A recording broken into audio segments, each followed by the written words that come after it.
Mr. President. Senator from Vermont is recognized. Mr. President, there is a war going on in this country, and I'm not referring to the war in Iraq or the war in Afghanistan. I'm talking about a war being waged by some of the wealthiest and most powerful people in this country against the working families of the United States of America, against the disappearing and shrinking middle class of our country. The reality is that many of the nation's billionaires are on the warpath.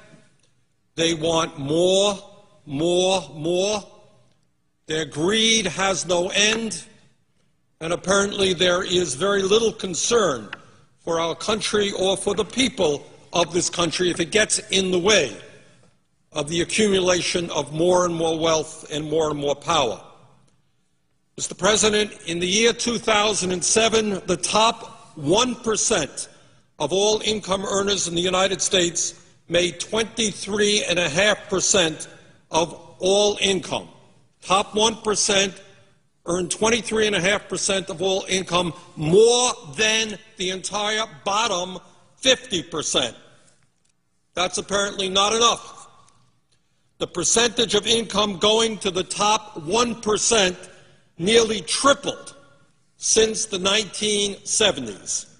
In the mid-1970s, the top 1% earned about 8% of all income.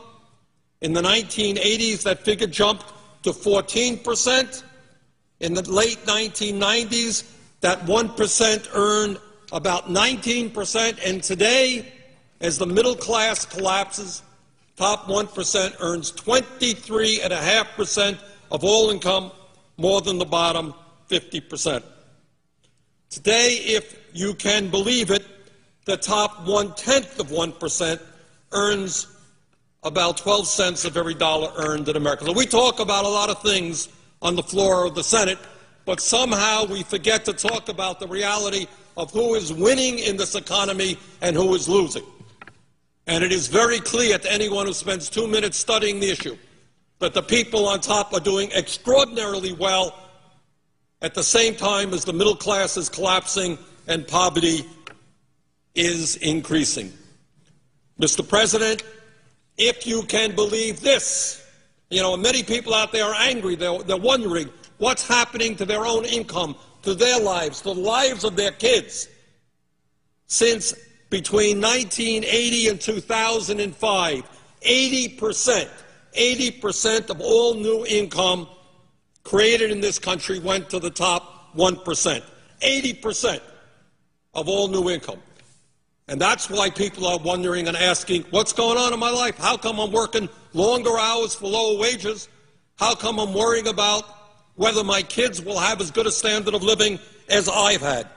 From 1980 to 2005, 80% of all income went to the top 1%. Today, the Wall Street executives, the crooks on Wall Street, whose actions resulted in the severe recession that we are in right now, the people whose actions, illegal actions, reckless actions, have resulted in millions of Americans losing their jobs, their homes, their savings. Guess what? After we bailed them out, the CEOs today are now earning more money than they did before the bailout. Mr. President, while the middle class in this country collapses and the rich become much richer, the United States now has by far the most unequal distribution of income and wealth of any major country on earth. When we were in school, we used to read the textbooks which talked about the banana republics in Latin America. We used to read the books about countries in which a handful of people owned and controlled most of the wealth of those countries. Well, guess what? That's exactly what is happening in the United States today. Mr. President, the wealthiest people in this country, not all of them, by the way, not all of them. There are many wealthy people in this country who understand and are proud to be Americans, who understand that one of the things that's important is that all of us do well. But there are, on the other hand, many others whose apparently only concern is more and more wealth and more power for themselves. And this is an issue, this greed is an issue that we have got to deal with. Now, in the midst of all of this, growing income and wealth inequality in this country, we are now faced with the issue of what we do with the Bush tax cuts of 2001 and 2003. And if you can believe it, we have people here, many of my Republican colleagues, who tell us, oh, I am so concerned about our record-breaking deficit. I am terribly concerned about a $13.7 trillion national debt, terribly concerned about the debt that we're going to be leaving to our kids and our grandchildren. But wait a minute, it's very important that we give over a 10-year period $700 billion in tax breaks to the top 2%.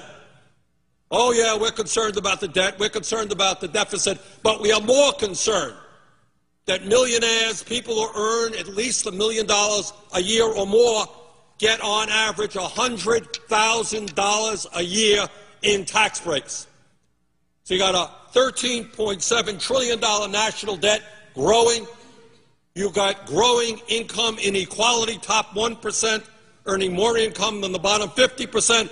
But the highest priority of many of my Republican colleagues is to make sure that millionaires and billionaires get more tax breaks. I think that that is absurd. But it is not only income tax rates that we're dealing with. It is the estate tax as well. And let's be clear, while some of my friends want to eliminate completely the estate tax, which has been in existence in this country since 1916, let us be clear that every nickel of benefit, all of those benefits, will go to the top 0.3%. And if we did, as some of my friends would like, eliminate the estate tax completely, it would cost us $1 trillion in revenue over a 10-year period, all of the benefits going to the top 0.3%. So I am sure that in a little while my friends are going to come down to the floor and say, we're very concerned about the deficit, we're very concerned about the national debt, but you know what we're more concerned about? Giving huge tax breaks to the wealthiest people in this country. But, Mr. President, the tax issue is just one part of what some of our wealthy friends want to see happen in this country.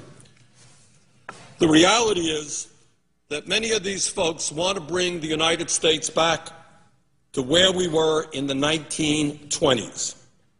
And they want to do their best to eliminate all traces of social legislation which working families fought tooth and nail to develop to bring a modicum of stability and security to their lives.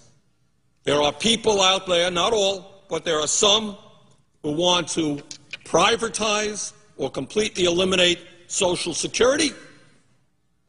They want to privatize or cut back substantially on Medicare. Yeah, if you're 75 years of age and you have no money, good luck to you getting your health insurance at an affordable cost from a private insurance company. I am just sure there are all kinds of private insurance companies out there just delighted to take care of low-income seniors who are struggling with cancer or another disease.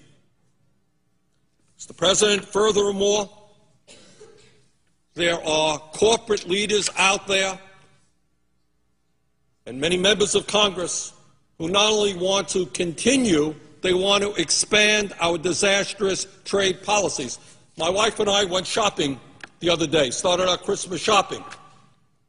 And we looked, and virtually every product that was out there in the store, consumer products, was China, China, and China. We seem to be a country in which we have a 51st state named China, which is producing virtually all of the products that we as Americans consume. Our trade policy has resulted in the loss of millions of good-paying jobs as large corporations and CEOs have said, why do I want to reinvest in America when I can go to countries where people are paid 50 cents, 75 cents an hour? That's what I'm going to do, to act with the working people of this country. So not only are we saddled with this disastrous trade policy? There are people who actually want to expand it.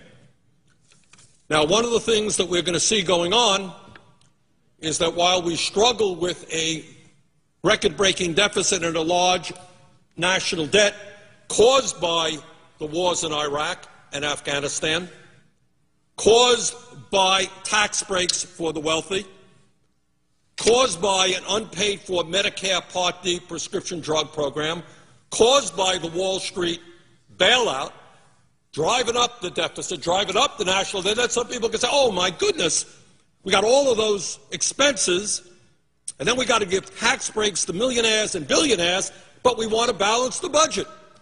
Gee, how are we going to do that? Well, obviously, we know how they're going to do that. We're going to cut back on health care. We're going to cut back on education. We're going to cut back on child care. We're going to cut back on Pell programs.